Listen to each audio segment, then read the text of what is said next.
ACL operation হয়েছে, তাহলে ভিডিওতে দেখানো ব্যায়ামগুলো অবশ্যই করুন। এই যে ব্যায়ামটি করছি এটি করবেন, পাটাকে উপরের দিকে টেনে তুলবেন। এটা আছে রেজিস্ট্যান্স ব্যান্ড বা স্পোর্টস ব্যান্ড। এই ব্যান্ডটার দ্বারা আপনি পাটাকে উপরের দিকে তুলবেন, 10 কাউন্ট করবেন এবং আস্তে আস্তে নামিয়ে দেবেন। এই ব্যায়ামটি প্রত্যেকটা পা মানে দুটো পা 10 বার করে 20 বার করবেন। তারপরে যেটা করবেন, সাইড হয়ে শুয়ে পাটাকে উপরের দিকে টানার চেষ্টা করবেন। এই ব্যায়ামটাও 10 গুণে 10 বার করার চেষ্টা করবেন, দুটো পাই করবেন।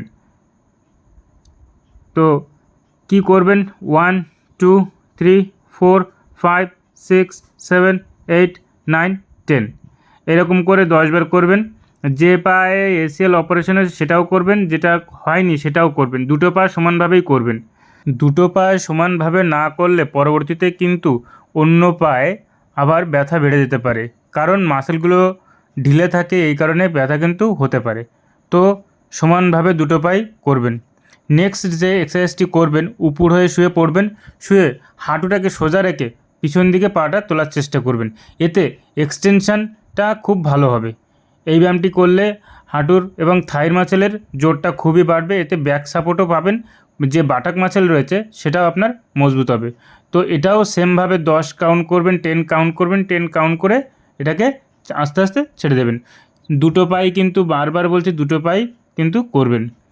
আর আরেকটা ব্যাপার, এক্সারসাইজের পরে কিন্তু অবশ্যই বরফ দেবেন। এখন যে এক্সারসাইজটি দেখাবো এটা খুবই গুরুত্বপূর্ণ এক্সারসাইজ। কি করবেন, যে থেরাব্যান্ডটি কিনতে বলেছিলাম ওই থেরাব্যান্ডটি কাউকে ধরতে বলতে পারেন বা কোথাও বাঁধিয়ে নিতে পারেন। তো আমি ধরে রেখেছি, পাটাকে ফ্লেকশন করতে হবে, মানে ভাঁজ করতে হবে, গোড়ালিতে বাঁধিয়ে এটাকে পিছন দিকে ভাঁজ করার চেষ্টা করতে হবে। যতটা পারেন, যতটা আপনার গায়ে শক্তি আছে ততটা জোর দিয়ে এটাকে আপনার ভাঁজ করতে হবে। তো এটা আবারও সেমভাবেই 10 কাউন্ট করবেন, 10 কাউন্ট করে আস্তে আস্তে ছেড়ে দেবেন। তো এই ব্যায়ামটি করলে আপনার ফ্লেকশনটা আসবে, ভাঁজটা বাড়বে এবং হাঁটুর ব্যথাটাও কমবে। তো এই ব্যায়ামটি অবশ্যই করবেন, কোনো ব্যায়াম করুন আর না করুন, এটা কিন্তু অবশ্যই করবেন। নেক্সট যে এক্সারসাইজটি করছি এটা কিন্তু অবশ্যই করবেন। এটা করলে হাঁটু যদি ফোলা থাকে সে ফোলা ভাবটা কিন্তু অবশ্যই কমে যাবে। কি করবেন, হাঁটুর নিচে একটা বল বা বালিশ দিতে পারেন এবং যে থেরাব্যান্ডটা আমি দিয়ে করছিলাম এই থেরাব্যান্ডটা কিন্তু খুবই গুরুত্বপূর্ণ কাজ করে 2 মাস পর থেকে। তো এই থেরাব্যান্ডটা আমি ধরে রেখেছি, উনি কী করছে, পাটাকে উপরের দিকে তোলার চেষ্টা করছে, কোথার থেকে, হাঁটুর থেকে পায়ের পাতা পর্যন্ত উপরের দিকে তোলার চেষ্টা করছে। উনি এই ব্যায়ামটি করবেন, 5 কাউন্ট করবেন, আস্তে আস্তে রেখে দেবেন। তো যদি ওই থেরাব্যান্ড না থাকে তাহলে কিন্তু এইভাবেও করতে পারেন। এটা কিন্তু খুবই গুরুত্বপূর্ণ এক্সারসাইজ। ডক্টরবাবু ওনাকে 5 কিলো ওজন দিয়ে পাটাকে তুলতে বলেছিল, 5 কিলো ছিল না বলেই আমি কি করছি, দুটো পা তার পায়ের উপরে তুলে দিয়েছি, তুলে ওনাকে তুলতে বলছি।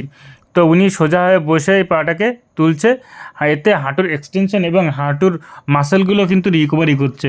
তো ওনার হাঁটুর শেপ কিন্তু আগের থেকে চলে এসছে, হাঁটুর যে কোয়াড্রিসেপ মাসেলগুলো আছে সেটাও কিন্তু অনেকটা রিকভারি করে গেছে। তারপরে যে এক্সারসাইজটা দেখাবো খুবই গুরুত্বপূর্ণ এক্সারসাইজ, অবশ্যই করবেন। কি করবেন, সিঙ্গেল লেগে দাঁড়াবেন, একটা পায়ে দাঁড়াবেন, দাঁড়িয়ে অন্য পাটাকে উঁচুতে রাখবেন। এই ব্যায়ামটি যতক্ষণ পারেন, মানে 30 কাউন্ট করে আপনি পাটাকে রাখতে পারেন, এতে আপনার ব্যালেন্সটা ইমপ্রুভ হবে। প্রথম একটু কষ্ট হবে, তারপরে কিন্তু আপনি এটা পারবেন। তো এই ব্যায়ামটি অবশ্যই করবেন, সিঙ্গেল লেগে দাঁড়াবেন, এতে আপনার ব্যালেন্সের ইমপ্রুভমেন্টটা বাড়বে। তো অবশ্যই এই ব্যায়ামটি করবেন। নেক্সট যে এক্সারসাইজটি করবেন, কি করবেন আমি দেখিয়ে দিচ্ছি ভিডিওর মাধ্যমে। আর আপনি কোথা থেকে দেখছেন অবশ্যই কিন্তু কমেন্ট করতে ভুলবেন না। আপনার যদি কোনো প্রবলেম থাকে কমেন্ট করতে পারেন, ইনবক্স করতে পারেন। এখন যেটা করবেন, এনার মতো করে হাঁটুটাকে ভাঁজ করার চেষ্টা করবেন। হাতে যদি ওয়েট নিতে পারেন তাহলে আরও ভালো হয়। আমি এনাকে কোমরে হাত রেখেই করিয়েছি। আপনি যদি হাতে 5 কিলো বা 2 কিলো করে দু হাতে নিয়ে আপনি করতে পারেন। দুটো পায়ে কিন্তু সমানভাবে করবেন, প্রত্যেকটা এক্সারসাইজ কিন্তু দুটো পায়েই করবেন। এই পাটা যেরকম সামনে দিয়ে করলো, ইনি আবার পিছনে দিয়েই করতে বললাম, তো ইনি এইভাবেই করবেন। ঠিক আছে, বডিটাকে কিন্তু স্ট্রেট রাখবেন, বডি কিন্তু ভাঁজ হলে হবে না। তো একটু কষ্ট হবে,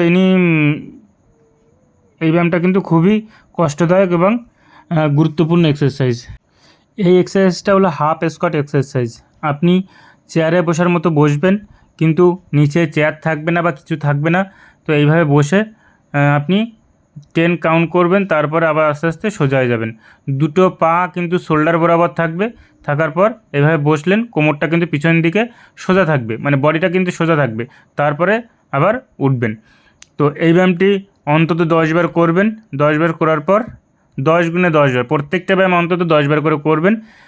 এইটা 2 মাস পর থেকে কিন্তু আপনি এটা করতে পারবেন। এখন যে এক্সারসাইজটি করছেন এটা কিন্তু সিঁড়ি ওঠানামাতে খুবই কাজ দেয়। কি করবেন, যে পায়ে আপনার অপারেশন হয়েছে, ভদ্রলোকের ডান পায়ে অপারেশন হয়েছে, তো উনি ডান পা উপরে রেখেছে এবং বাঁ পায়ের গোড়ালিটা মেঝেতে লাগানোর চেষ্টা করছে। এটা করবেন অন্তত 10 থেকে 20 বার করার চেষ্টা করবেন। তারপরে কী করবেন, সাইড হয়ে দাঁড়িয়ে পাটাকে সেমভাবে আবার পাটাকে আপ অ্যান্ড ডাউন করার চেষ্টা করবেন। এই ব্যায়ামটি অন্তত 10 বার করে করবেন। যদি আমার ভিডিও ভালো লেগে থাকে অবশ্যই কমেন্ট করবেন এবং কোথা থেকে দেখছেন সেটা জানাতে ভুলবেন না। ধন্যবাদ। এরকম ভিডিও পেতে অবশ্যই ফলো করুন এবং কমেন্ট করুন।